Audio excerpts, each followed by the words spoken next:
Hey yo, it's time to roar, get loud, let's ignite. Jeremy B in the house, we keeping it tight. Every weekday at 11, we ready to ride. Lions Talk Live, come and join the pride. Waking up early, it's that morning grind. Tune in to the show, leave the troubles behind. Jeremy B's the king, with the voice like thunder. Every word he spits, it's a lyrical wonder. Got the lions around, sharp and fierce. When we hear one pride, you can't help but feel your heart pierce. Talking all the topics, keep it real, keep it raw. With a lion's mentality, we're ready for the roar. One pride, it feels right. Jeremy B bringing the heat, morning light. Every weekday at 11, we taking flight. Lions Talk Alive, yeah, we ready to bite. One pride, hear us loud. Jeremy's in the zone, making us proud. This is a Huddle Sports Network broadcast. You can find us on Roku TV, Amazon Fire TV, Facebook, and of course YouTube. Get all your NFL news here first. Good afternoon. It is Lions Talk with Smoke and Jeremy B. How's everybody doing? We're getting ready to go live into Rumble.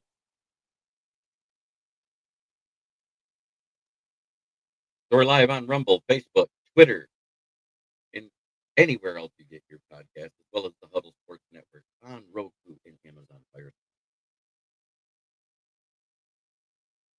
So, I have a quick question. This many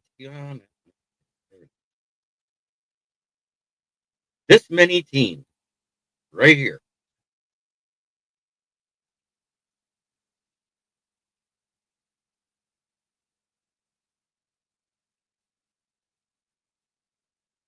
Lions, Packers, Vikings, 49ers, Rams, Buccaneers, Panthers, Bills, Chiefs, and Broncos all did not make moves, and all are in playoff contention.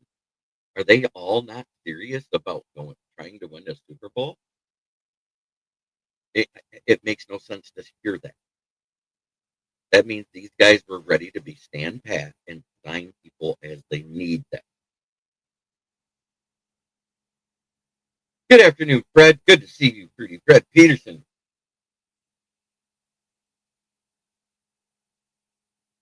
So, Howie Roseman's all in.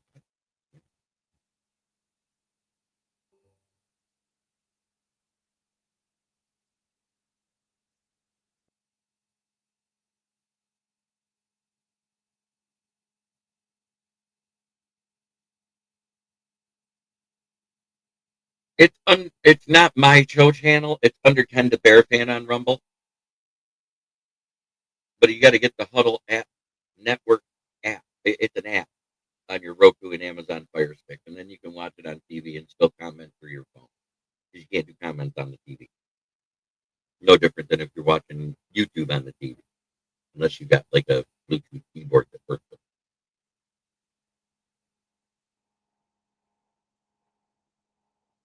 Billy, I kind of agree with you, but I'm not going to say that. Robbie, good to see you, brother. It was good to see the Pittsburgh defense finally play like the Pittsburgh defense.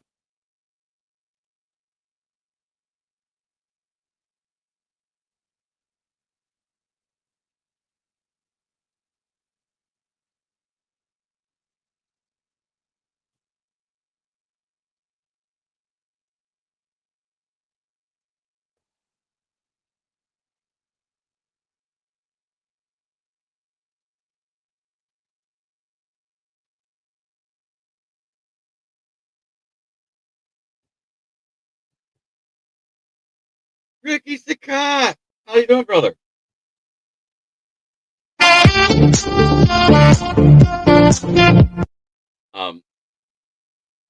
The Bears lost a rotational player and traded for a rotational player. I think they probably could have got the same player out of free agency off somebody's practice squad that wouldn't have cost them draft compensation.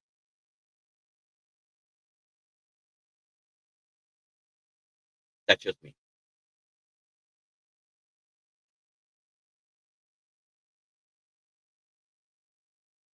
Calling the Steelers mediocre and haven't beaten one good team. Yeah, I know.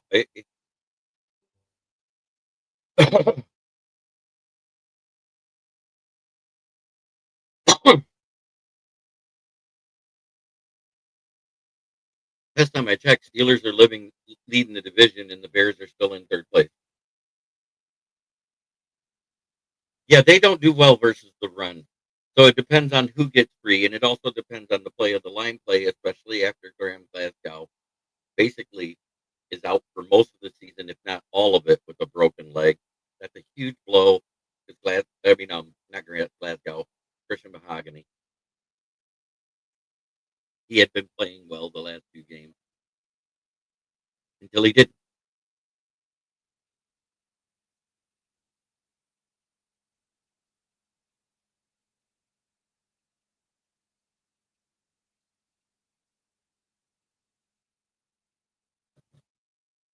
But thank you for tuning in, Billy. I appreciate you. Good to see the lights already up. Ricky Sakat, you know how you are.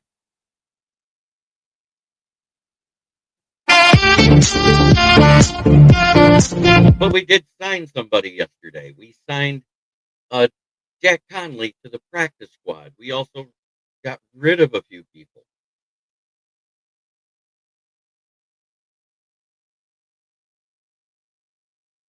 He's an offensive lineman. We released Justin Herron and Kenny Yeboah with injury settlement. The Panthers got rid of Hooker yesterday. And the Commanders' Franki Luvu was issued a suspension uh, on Monday. He appealed it and he got it reduced. He is going to be able to play this weekend, but he got just $100K fine. Fuck that guy. After what he did to Goff a couple years ago or last year in the season. Yeah, Marcus Mariota, when he was a Titan and had King Henry, he torched the Lions, but we also had a coach by the name of Matt Patricia at the time. So I don't think it'll be that bad.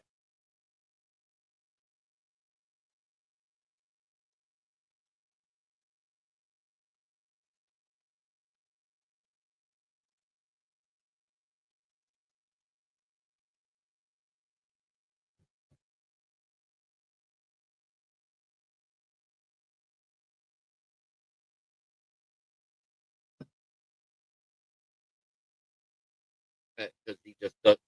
Scary Terry still might be out, according to what I read. He's not 100%.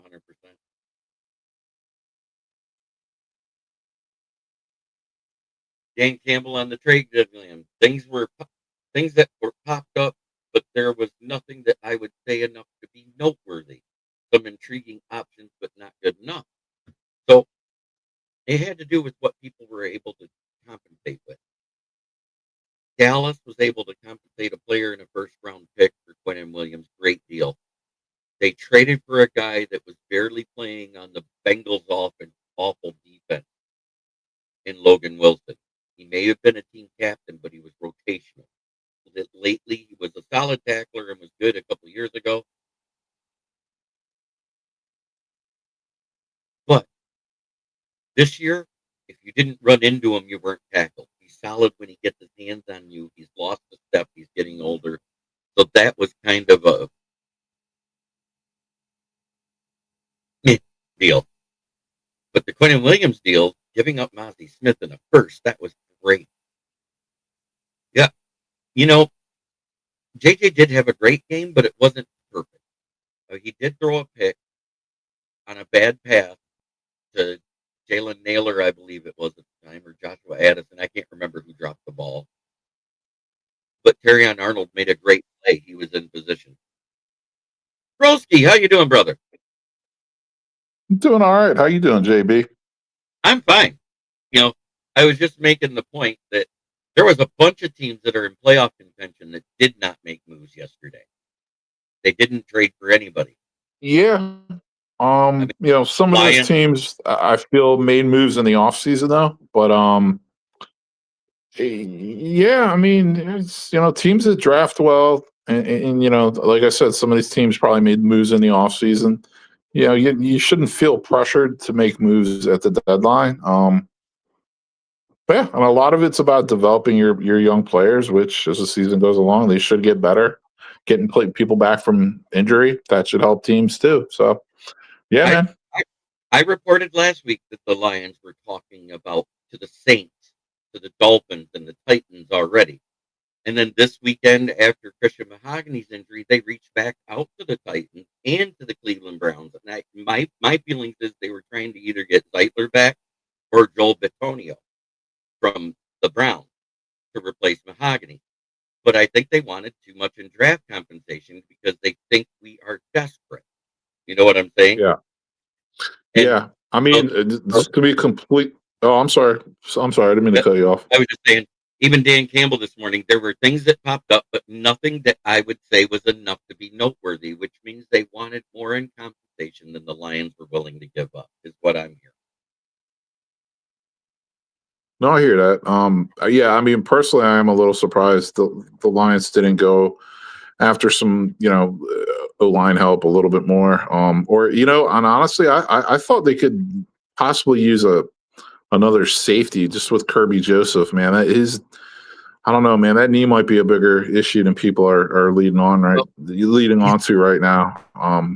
He's been practicing, but he hasn't been a full practice one yet. Yeah. Well, yeah, we'll see how it plays out, man. But hey, at this point, it is what it is, man. People have their teams now. And I tried explaining this to some of the other casual fans. The injuries we have now will not be here at the end like last time. They are not all season ending. The Mahogany one is concerning because he may not be back for the season. But we did pick up, like I said, Jack. Let me read that name again. Oh. Jack Conley, I think it was, an offensive lineman. Yeah, I mean, I read. I mean, we'll see the injury report come out today. But I mean, I read that Sewell and Decker aren't going to practice at all this week. And both are. I heard it was there's a chance they don't play. I heard it was rest for them too, is what Dan Campbell said.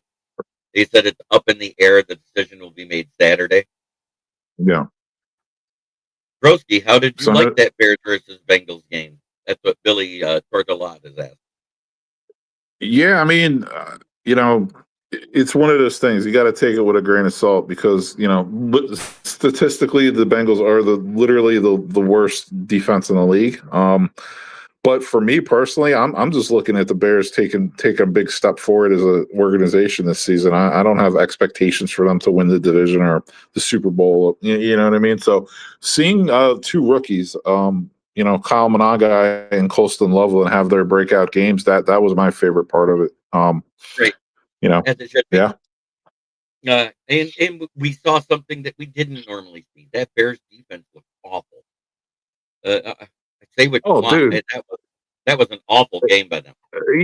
Bears fans will be in denial too, most of them. And I'm just like, they're like 92 turnovers. I'm like, dude, I'm not even exaggerating when I tell you the only way they can stop another team is if they get a turnover, because that's how soft their defense is.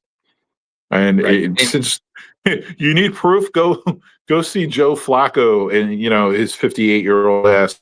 He just threw for a career high, almost 500 yards. Like, come on. Like, what other proof do you need? I'm sorry, I said 58. I think he's more like 62. Breaking news. The Lions just designated Miles Frazier to return from the pup.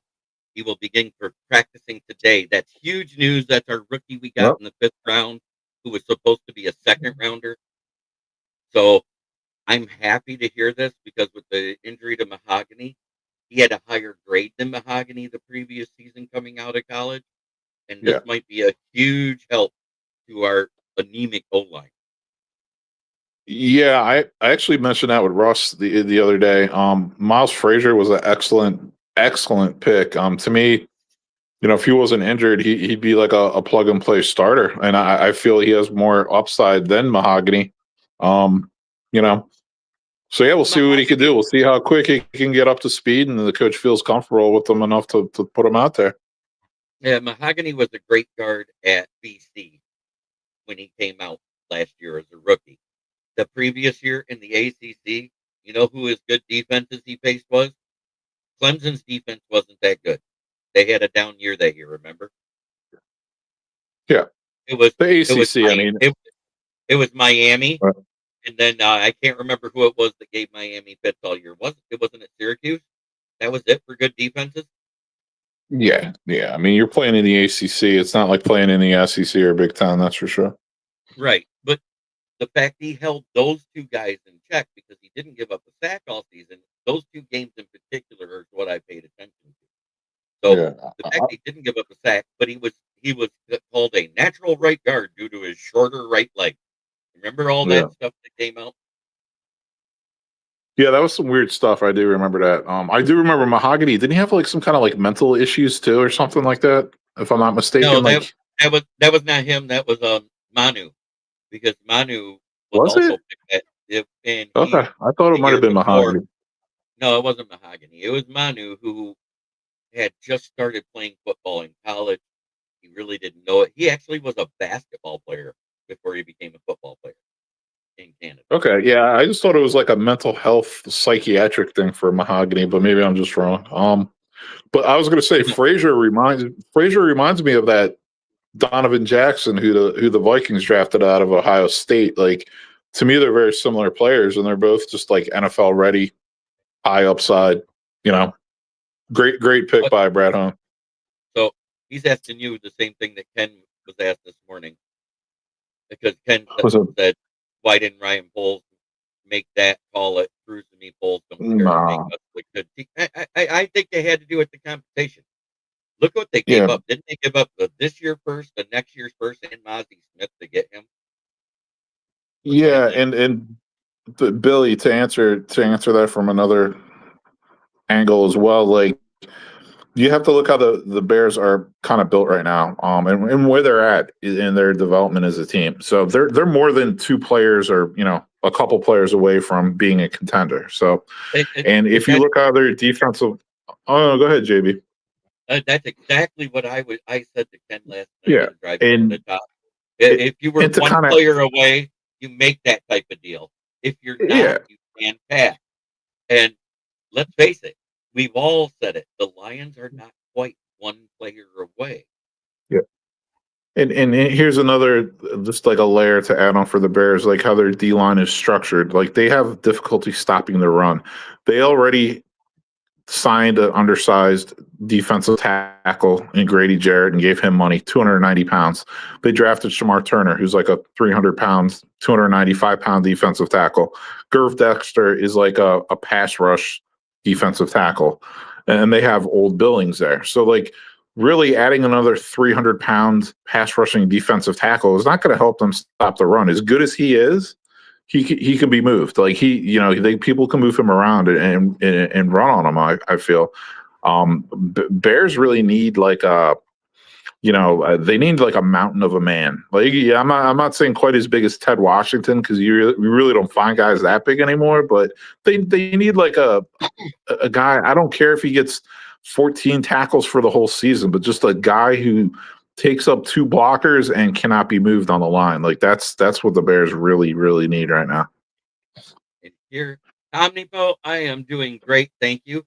Fred, I'm content right now with not going out and getting these majority of the idiotic Lions fans are screaming for. The last time we did that, Trey Flowers, the defensive end, that was a nightmare of a contract. And that's something that Lions fans don't take into consideration.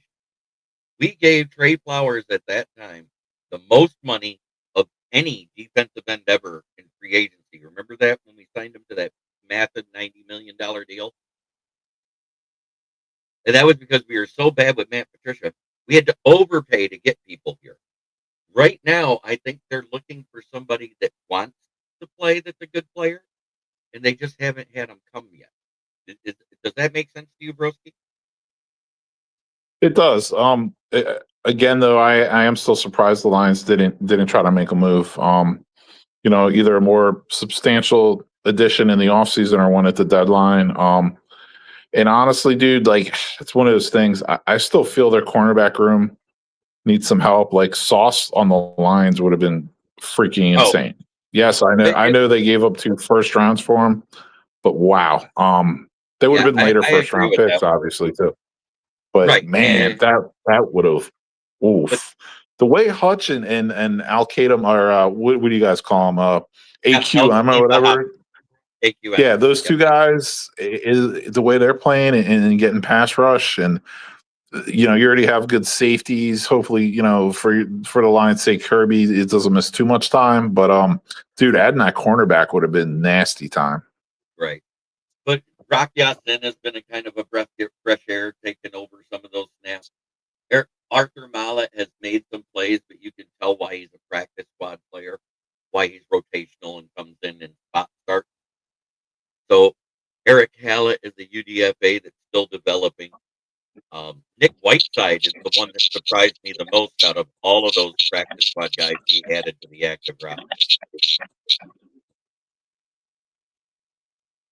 Okay. Yeah, But yeah, I that? mean, in the NFC North in general, I mean, nobody really made a move at the deadline too. Which, what do you think about that, JB? We did have Christian Mahogany. He just got hurt. And that's why we added Miles Frazier because we knew something was up with Ragnow, but we didn't have a definitive decision. He was debating whether he was going to play or retire all offseason, and they said they knew that in February. So that's why they went for people that was trained at center, may not have had snaps, in like Tate Ratliff. Yeah, and to kind of answer Fred's question, because definitely been going back and forth with Fred in some chats today. I mean, Brad Holmes really, we'll see how Terry and Arnold pans out, but I mean, he did sign, DJ Reed as a free agent. He signed Amik Robertson as a free agent. Which is the last year of his contract right now. This is the last year of exactly. So, but that's my whole point too. It's like, bringing in another cornerback like Sauce, I think that would have, that might have been like the move to make that nobody was talking about because everyone was like, oh, defensive end, left tackle. You know what I mean, for the Lions. I think they had to do it with draft compensation, the 2 first. Even though it would have been great, two first. Brad's not the guy that does that. Oh no, I hear you, man. I hear you. The guy at the Colts does that, and I'm okay with that. Jerry Jones does it. Does Quinnen Williams and Logan Wilson scream that that's now a contending defense for Dallas? Their secondary would have been better off with Sauce than Logan Wilson.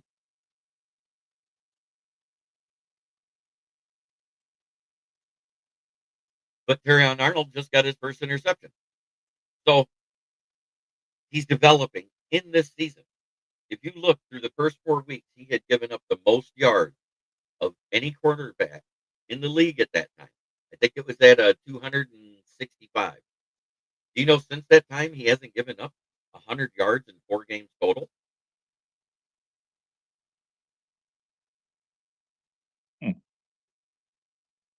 He's given up. I used to have a thing about it, and it was during that 2-week span just before all that other stuff went.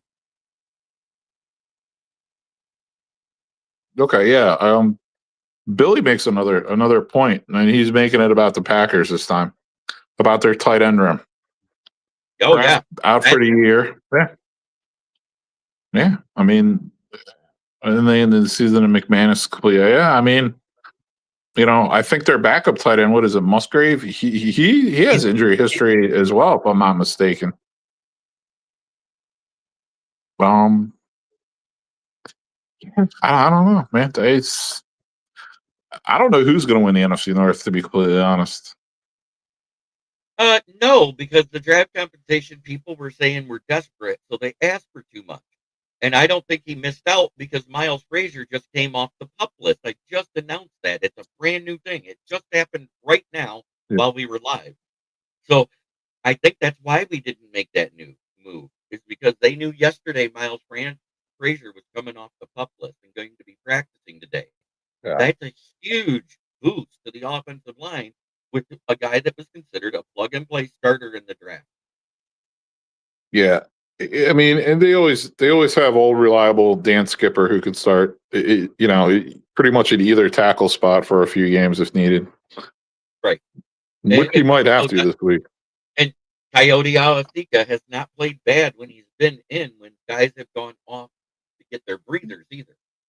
So He hasn't been great, but he hasn't been bad.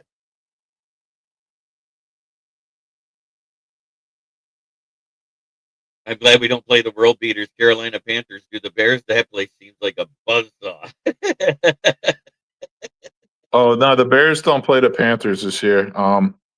The Bears have actually. I wish they did because they spanked they beat the Panthers the last 2 years. They spanked them last year, but I no, think I it wish was they were playing here in Charlotte because I'd go to the game. right. I figured you'd say that because I like Will, you're in Charlotte, so you would go to that game hands down. No, absolutely, absolutely. But also, Yep. don't the Panthers have one of the cheapest ticket prices in the league right now? Oh yeah, yeah, like by far, Uh, for sure. if if Sauce Gardner plays like he did 2 years ago, yes. If it's like he's been playing all year, no, because everybody says, "Oh, he's only allowed 50% of his passes." I said, "Yeah, but he's getting burnt and giving up touchdowns this year, which he hasn't done." So, Yeah, I'm you know, curious to see how. I want to see Oh if no, I'm change sorry. locations does good for him. That's what I'm getting at. That's Sometimes it does, exactly. sometimes it don't. Yeah, that's exactly what I was going to say. I mean, it could be one of those situations where it's just a change of scenery, new organization. He's probably sick and tired of the Jets rebuilding every other year. The type of thing. So let's see. Let's see how he works. I mean, I think the Colts though, what they did is said, hey, we need to step it up on defense a little bit. For sure, our offense is kicking ass, but our defense needs some work, especially at cornerback. And I also think it indicates they think they have a legit shot at winning the whole thing this year. So they went all in. AG fleeced them for Sauce. And that's what I thought because I thought Sauce was just playing good, not great. I'm not saying he's bad Yeah, because he does have pass defended. He doesn't have a single interception this year yet. So let's look at it on the big picture. He's giving up more yards when there is a completion because he's getting burned. He's giving up more yeah, touchdowns, something he normally didn't do. That's a big reason why the Jets defense has looked so bad. So I'm yeah. not And I'm not convinced that's the over the top move for Indy yet until I see it on the field. If I see better results on the field and he starts playing like the Sauce Gardner his rookie year, where he didn't allow a single touchdown and what was it, the third least amount of yards in the league and was a Pro Bowler. They have a total of 5 first-round picks. They have 3 this year because the one they got from Dallas, whichever team is the lower pick, that's the one that goes to them. Not the later pick, the lower pick. Dallas only has 1 first-round pick instead of 3 now. This year. yeah, I'm pretty sure the Jets. I think they have 5 first-round picks in the next 2 drafts, and I think they have 2 or 3 second-round picks in the next draft too, if I'm not mistaken. Right. Because they got rid of Michael Carter, and they to the Yeah, Eagles. Quentin Williams to and Dallas. I mean, for AG and this rebuild in the Jets, because I mean, you can't look at it logically or and say they're not. If it's not a fire sale and they're not rebuilding because they obviously are. It's going to come down to him finding his quarterback. I mean, it really is, which is not on the roster right now. So he's going to have to find that quarterback on and start building the trenches up too, man. Make sure that O line sound. Make sure that D line is sound. I mean, that's how you rebuild, man. JJ, do you think JJ McCarthy will last 7 weeks of the season without injury? Because he did look good versus the Lions, and if he will be able to be good this weekend, I am sick of Viking fans bashing him, saying he's a bust. Medically speaking, he's been a bust, but we haven't seen enough of him on the field to call him a bust. He's had 1 good game, 1 good full game. That's what he's had right now. So he's a rookie. There'll be growing pains. That's all I got to say. I'm not going to knock him. I'm not going to call him a bust because this is his first year starting. It's like a redshirt freshman year, correct? Yeah, and what I can say about him, like I'm sold on the fact he does have the moxie, he does have the leadership skills, he does have the whatever you want to call it, QB awareness and instincts. Obviously the big question is durability. Can he stay on the field? which is a serious concern at this point.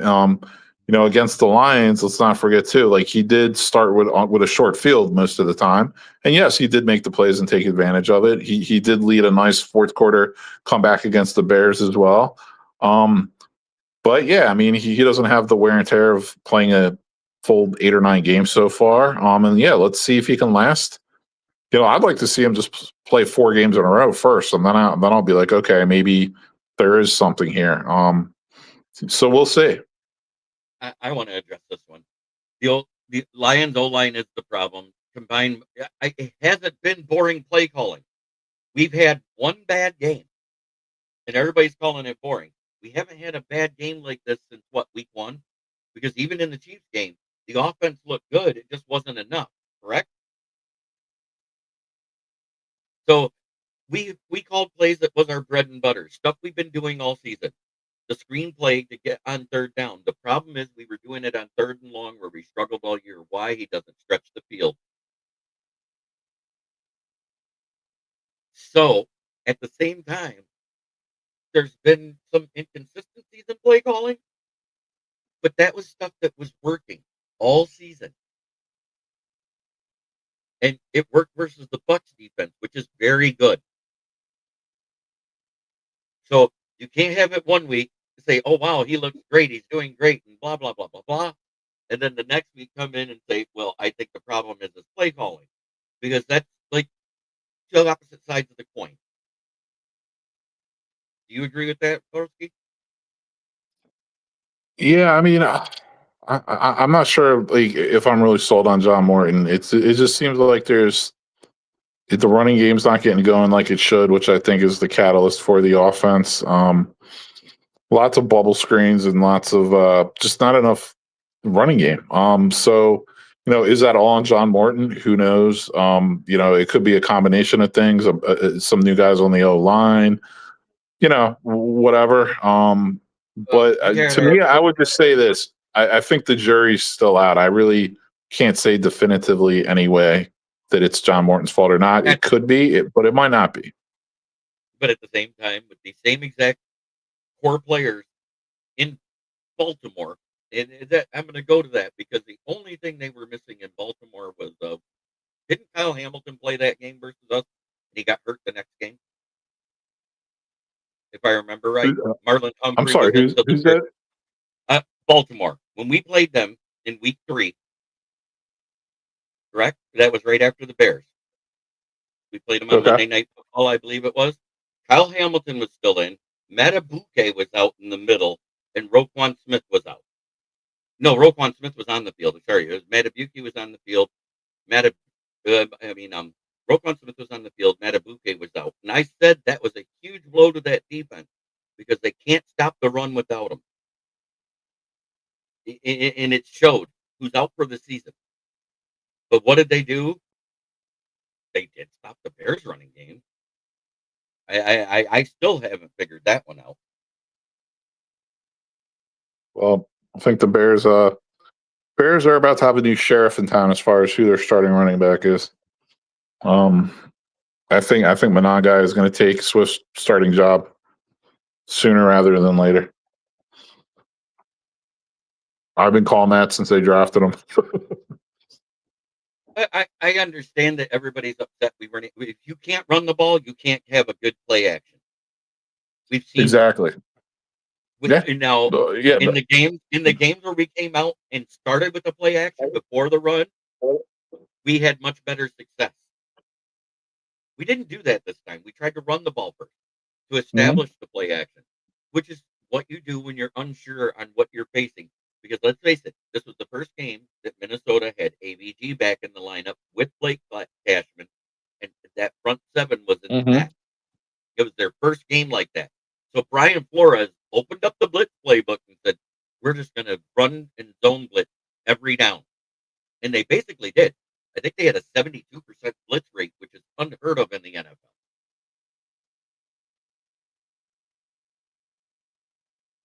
So, but if we just started out with play action to make the defense be honest and respect the run game before it started, I think we'd have been better off. But because they didn't know, they went another way with it. And let's face it, we ran the ball 20 times and only got 65 yards.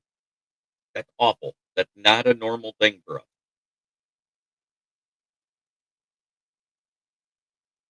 I hear that, man. JB, you mind if I change up the topic of discussion? Because I'm curious Sure. to get your thoughts on something. Well, what do you think about this Monday night football game coming up with the Eagles at Green Bay? I mean, we know the Packers just lost at home to the Panthers, possibly looking past them to this game. It does seem like the Packers play better against good teams and not as good against bad teams. What are your thoughts on this game? That's going to be a tough game for Green Bay to win. I just see that they added some things. They added to the defense. They added to the offense. They got rid of some people that they needed to get rid of. And Fred, I agree. I think that's going to be one hell of a game, though, overall. But it really depends on that Green Bay defense. Because let's face it, Micah Parsons, while he had tackles for loss and he had some tackles in the game, you know what it was for the first time in his career versus the Panthers, an O-line that struggled with giving up pressures. He had 0 pressures, absolutely none. Yeah, I I think think the Packers only lost to the Panthers because of their shitty uniforms they wore. Oh, dude, those were, I'll tell you what, good call, Billy. And I was actually talking to some Packers fans about that. Dude, those uniforms are hideous. They really need to burn them and never wear them I, again. Like, and I I'm not do just like saying the it because I'm a helmet. Bears fan. Those things are I, disgusting. I did like the helmet. I hated the uniform. Dude. I think that leatherhead look from the old days was kind of cool. That's just me. But the uniforms were awful. The only Burn one 'em. worse than that was the Eastern State Penitentiary Pittsburgh Steelers uniform. That's the only one Burn worse 'em. than this. And last year it was the bomb popsicle New York Giants uniforms. They were awful. You know what I'm Well, talking about? the New York Giants ones, I'm not picturing in my head. I really don't know what you're That talking about. last I year have to they look had them those up. red. They were red, white, and blue, and they were striped this way like a bomb pop. And then they had Yeah. yellow pants with it that looked like the stick to a bomb pop. I call them the bomb pop. Oh, damn. That sounds very Marylandish. Um, Yeah, but the They're Packers, I crazy. mean, losing Kraft, dude, he was their best receiving target, in my opinion. Yeah, He was their clutch guy. Damn, that's a big loss for them. That's a huge loss for them. I do too. I think that is a very huge loss. If you're on X and you can't get your comments in, switch over to YouTube, either to my channel, Kneecap Biting with the Motor City Lions, or the Huddle Sports Network app. Join us. We love seeing your comments. It's important. Make sure you hit the like on your way out of whatever platform you're watching on, except of course on the Huddle Sports app on your TV. The only Bears jersey I like is their orange one, broski. It reminds me a lot of the I'll tell you Broncos. what. That orange one is Yeah, I'll tell you it's what. nice.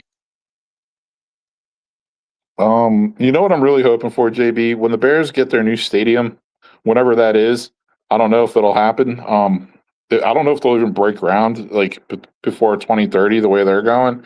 Anyway, I want new uniforms for the Bears. I'm kind of just tired of seeing that fucking orange sea.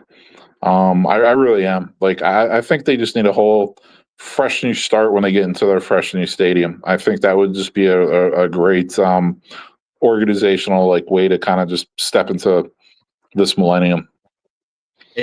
And that C, how many times have I said it looked like a toilet bowl with a spike on the back of it? You know, I never heard that until a Lions fan told me that a couple of years ago, and yeah, it kind of does. I ain't gonna lie, it kind of does. No, it does. I mean, there it is. That's a toilet seat. But it's just like, yeah. But I had to. Sorry. But oh, dude, it's fine. what if Man. you It's know what whatever. if they want to keep that seat, they need to do like the Cubs did the one year and put a bear in the middle of it. Remember they put the little bear cub in like the Cub uniform in the middle of their seat that one year? Huh? They could do something There's a like that. thought. A bear's head. Just something Well, different. Yeah, it's something different. Like honestly, what was I going to say? Oh yeah, I was going to say at least they don't have a blonde guy in French braids as their mascot though. Referring to Uh, the Vikings mascot. right. I think the best logo I've ever seen of the Vikings is right here. The crying Viking. I think it's great.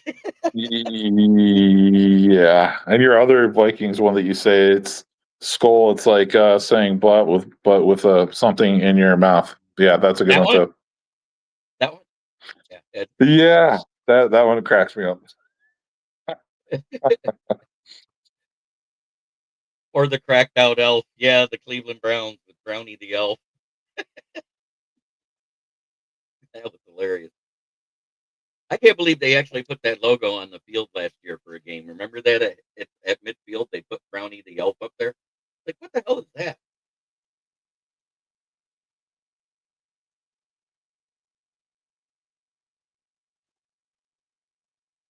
Yeah, that's basically what we were saying, Billy Tortolot. I believe that's how you say your name. If I'm saying it wrong, please correct me. But if they want to leave the sea, add the bear in the middle of it. Add like a bear face, like a growling bear face to it. I think it would make it pop more. I think it would actually look better. And then maybe not have the dark blue on the helmet anymore. That way it stands out more.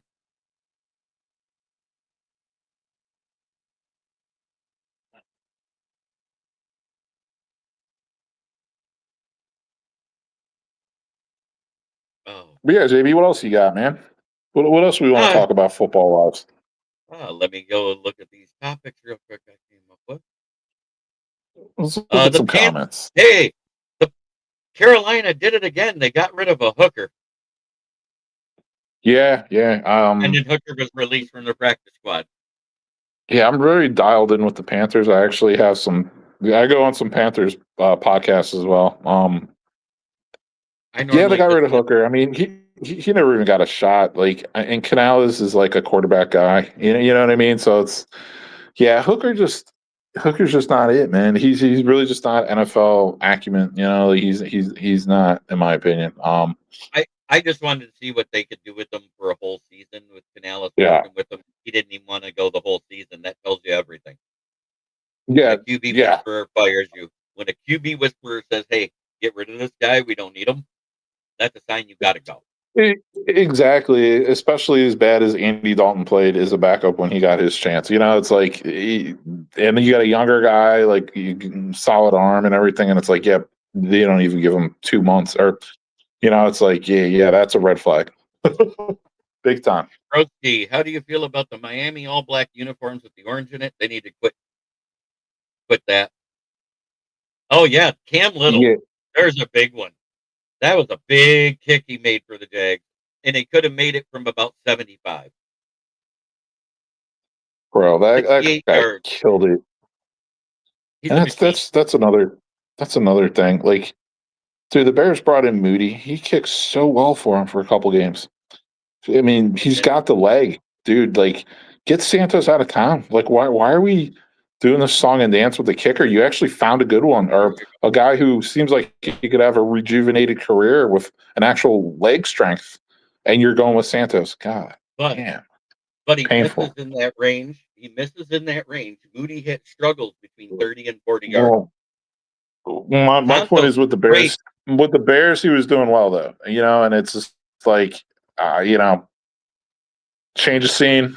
Who knows? But all I can say is this: Santos, they really need to move on from him quickly. And I think let Moody work on that range that he's struggling with and maybe run the dual kicker system like the one team did. Remember, there was a team where they had a guy that was really good close and really good long, but they couldn't hit the middle one. So they had a second kicker just for the middle kick. That was one season. And everybody's like, well, that's a wasted roster spot. I said, guess what? If you look overall, they only had one missed field goal all season, and they won most of their close games that season.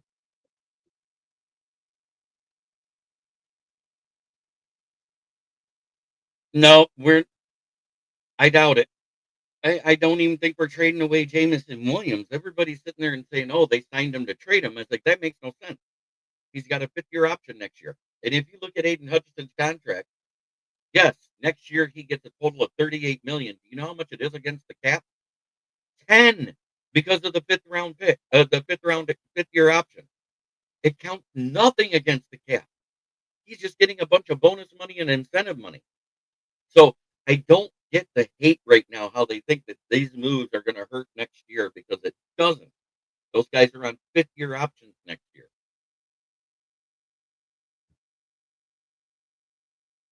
It just astounds me how people look at the big number and doesn't pay attention to the actual cap number. You know what I mean, broski? Say, JB, The actual cap number is what matters. That's what counts against the cap, not the total salary, is what I'm getting at. Every year you see this, correct. this guy's making 26 million or 38 million. Mm. And then you look at the cap number and it's way less because they're on their 5th-year option. It's just bonus money they threw in to entice them to sign Yeah. the contract. Yeah, I mean, there's it doesn't take a magician to manipulate the cap. I mean, there's so many ways to do it. For sure. Okay. Now, Stanford, you're talking about another animal because they've been struggling with recruiting over the past few years. Frank Reich, it was just brought in with Andrew Luck because Frank Reich knows Andrew Luck, or Andrew Luck knows Frank Reich.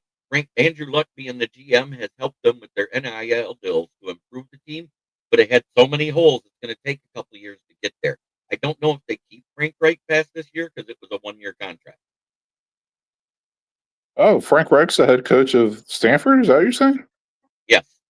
And Andrew Luck is the And- GM handling all the Oh, NIL, wow. the booster stuff, and player acquisition money and all that stuff. I didn't know that. I really didn't. I mean, I follow college. I don't follow because Stanford's they're in the ACC now, aren't they? I believe so. Yeah. They're struggling. Yeah. So And I expected it because, like I said, they had way too many holes to fill, and 1 year isn't enough to do it in college. yeah, I'm more like Big Ten focused, but I mean, based on where I live, I mean, it's all SEC teams around me and ACC teams. So I definitely, you know, the Southern teams, I definitely follow as well. But as far as college is concerned, I said 9 wins top for the Michigan Wolverines, and it's looking exactly like that. Because what do we have? We have 2 losses right now, and yes, they were horrible, but we have 2.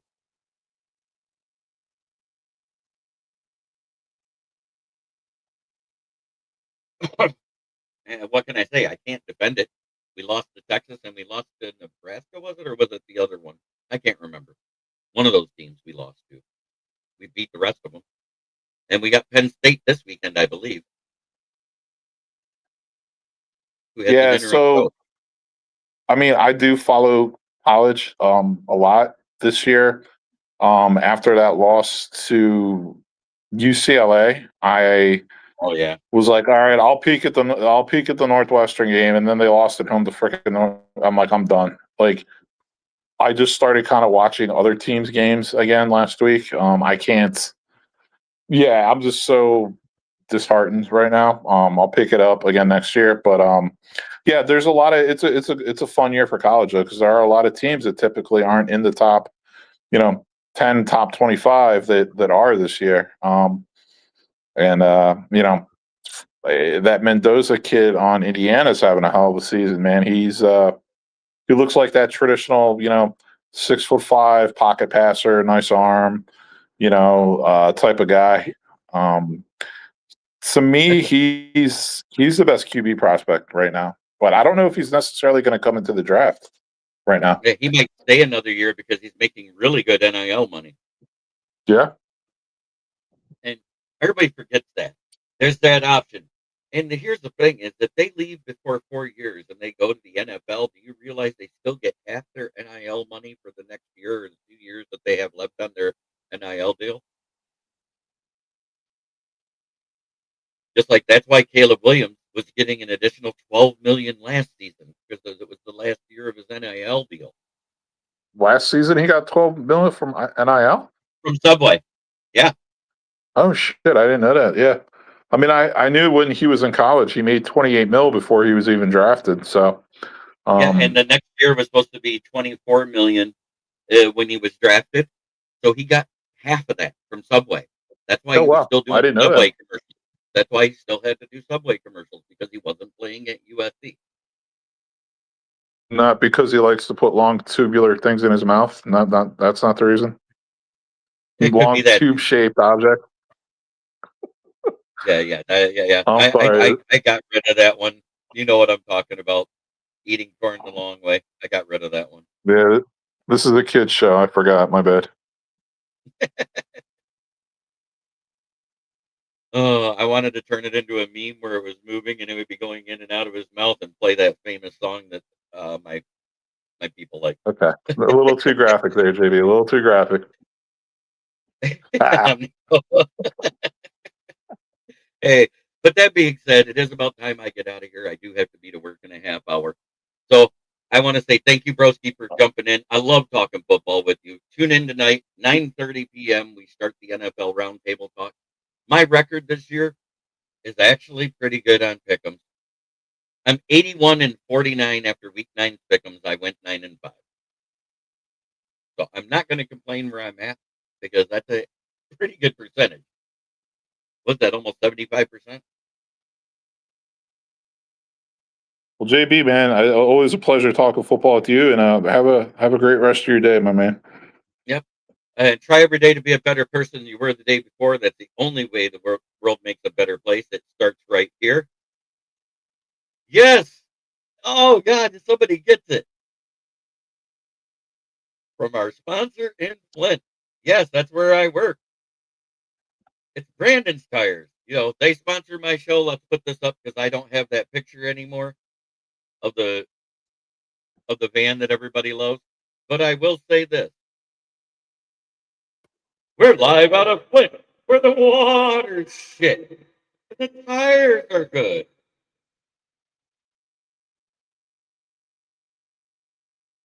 Thank you, Broski. But try every day to be a better person than you were the day before. That's the only way to make the world a better place. It starts right here. It is what it is.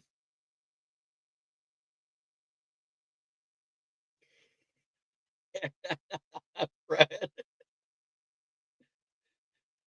Flint, where the water's shit, but the tires in Whitey Morgan is good.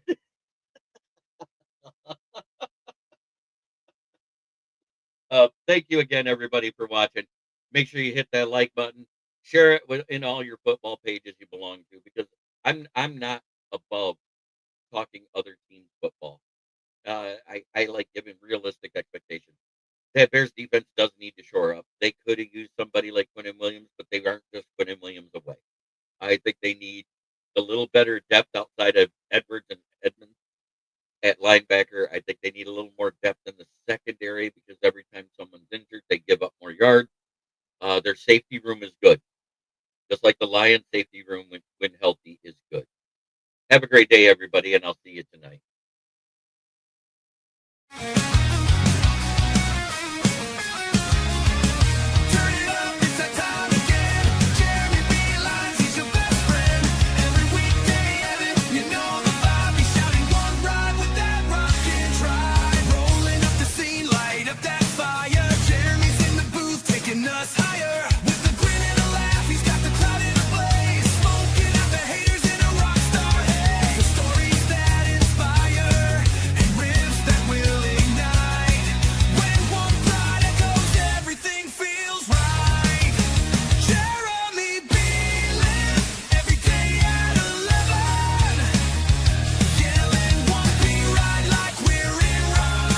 This is a Huddle Sports Network broadcast. You can find us on Roku TV, Amazon Fire TV, Facebook, and of course YouTube. Get all your NFL news here first.